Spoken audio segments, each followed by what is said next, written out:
ako dati nung bata pa ako. Bigla akong natayo. Sabay, ay, hindi ko rin alam ba't ko yung ginagawa eh. Tapos sabi pa nila, iyak daw ka na ngayon habang natakbo kasi kahit ako hindi ko maintindihan kung ano yung napapanaginipan ko. Tapos para kumalma ako, lagi akong binibigyan ng mama ko ng tubig para makainom at bumalik sa pagtulog. Sabay, biglang hindi ko na yung nararanasan ulit. Siguro parang 5 or 6 years old pa ako nung huli yung nangyari sa akin. Alam ko, may tawag yung iba sa ganun eh. Kaya ayun, naranasan ko na din dati managinip na nakakalipad daw ako.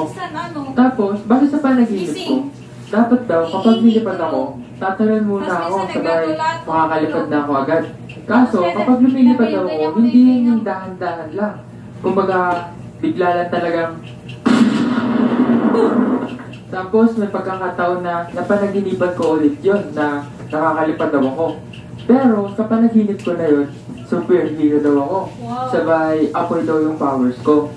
Tapos ngayon, naisip ko na, baka kaya ako yung napanaginipan kasi dati, nanonood ako lagi ng Fantastic Four.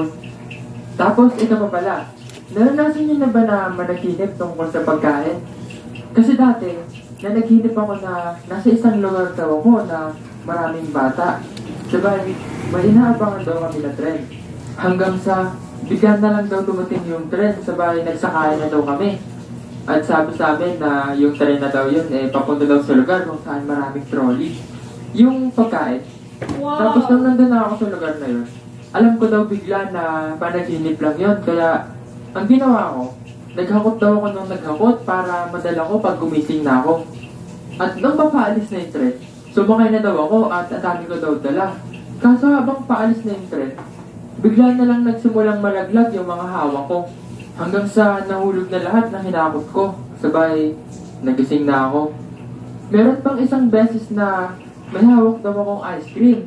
Tapos, nung didilaan ko na yun, bigla akong at naulit-ulit yun. Pero sa pagkakataon na yun, hotdog sandwich naman. May mga panaginip din pala ako na hindi ko alam na nananaginip na pala ako. Gets niyo ba? Yun yung antok na ako sabay. Yung panaginip ko ay bigla lang daw akong magigising sabay.